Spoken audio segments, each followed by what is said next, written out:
il faut bien qu'on justifie cet argent. Et la seule chose que nous demandons aux uns et aux autres, c'est de prouver qu'ils ont payé les salaires. Mais c'est pas sorcier. C'est quelque chose, pour ma part, de très simple.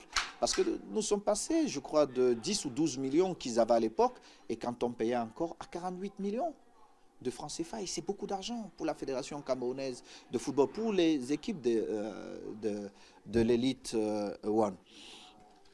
Donc, je reste dans le projet que j'ai proposé et je ne bouge pas parce que je sais que les résultats sont très proches. D'autres nous ont reproché, oui, mais vous n'avez pas gagné de tournoi. Je dis, ben, le Cameroun, nous avons eu beaucoup de chance de gagner, mais je ne souhaite pas être parmi les dirigeants camerounais qui voient les équipes nationales faire 10 ans sans gagner. Voici la qualification des Lions U17 à la Coupe du Monde.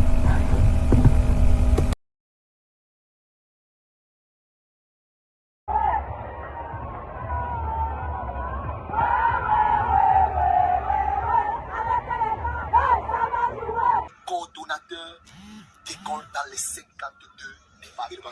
Il a commencé par nommer les coordonnateurs d'école dans les 52 départements et il a donné pour mission l'ouverture d'une école par département. Même comme ce n'est pas suffisant, mais c'est bien. Et je vais vous dire quelque chose. Nous sommes passés en un an de 6 écoles à 45 écoles d'avis. Ah bon? Oui, cette saison, nous avons eu 45 écoles d'avis. Et je vais aller plus loin que ça. Non seulement nous avons eu 45 écoles d'avis, mais nous avons sorti un chronogramme annuel de l'école. Ça veut dire que lorsque vous êtes à Marois, vous faites le cours le mercredi. Le cours qu'on fait le mercredi, la leçon 1, c'est la même leçon qu'on fait aujourd'hui. C'est la même leçon, exactement comme le programme scolaire. C'est la même chose. C'est la même chose. On le fait dans toutes les écoles. Le même programme. Ils ont eu le même nombre d'heures annuelles dans tous les départements. Et ça ne s'est pas arrêté là, monsieur Nara. Ça ne s'est pas arrêté là. On a eu droit à un examen national comme le baccalauréat. Ça s'est déroulé le 13 mai. Dans tout le Cameroun, on a fait le même examen le même jour. C'était le 13 mai à 8h. C'est alors. Les épreuves sont quittées de la commission. On a photocopié, envoyé dans tous les départements par les courriers. Ils ont reçu. Et à 8h tout pile, on a lancé le chrono. Chacun a ouvert les épreuves. On a parlé aux élèves. Ils ont composé avec le même temps. Ils ont remis les épreuves. On a regroupé ça au département de l'arbitrage à la Fédération camerounaise de football. J'ai convoqué une commission de correction. On a corrigé les feuilles. Et les résultats ont été promulgués. Et le pourcentage national était de 83% environ. Et on a classé les 10 régions. On a la première région et ainsi de suite jusqu'à la première région, c'était la région de l'Ouest. Oui, jusqu'à la dernière région. Ma région de Littoral était la troisième. Mais justement, c'est très bien parce que moi je vous laisse parler parce que je vois qu'il y a que de la passion. Mais aujourd'hui, le mal de l'arbitrage est très profond parce que les présidents de clubs se plaignent des arbitres, de la qualité de l'arbitrage. On a ici l'équipe nationale de futsal qui ont réussi de sortir croisés de la compétition pour la Coupe d'Afrique des Nations. On a le retour des Lions U16 pour le tournoi Montaigu. Les Lions ont été suspendus de ce tournoi pendant 10 ans parce que certains joueurs ont eu à fuir.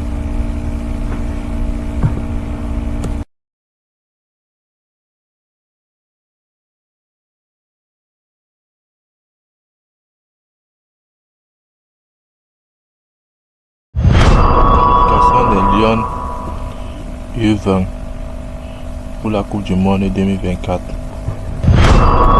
la qualification de l'équipe enseignant masculine de la Coupe d'Afrique 2023 et la Coupe d'Afrique 2025 et la Coupe du Monde 2022 Qatar.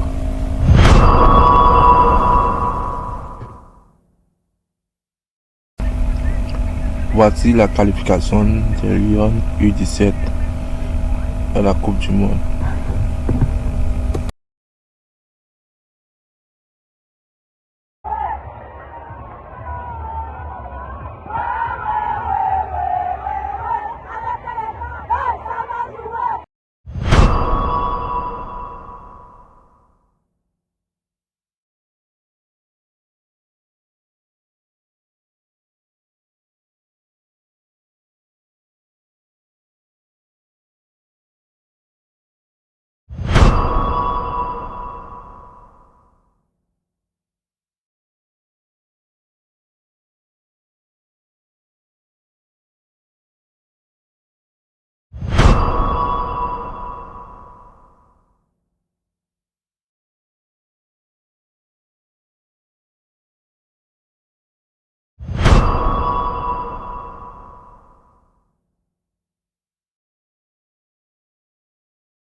Voici le nouveau siège de la Fédération camerounaise de football.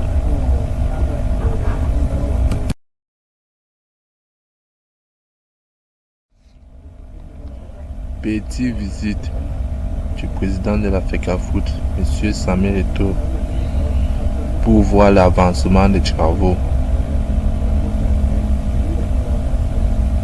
Il faut vraiment que ça finisse vite pour qu'ils utilisent ça comme la campagne pour les élections en décembre. Il faut que le chantier avance, que ça finisse vite.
Voici le stade municipal de Kousséry, construit par la fédération qui est déjà prêt.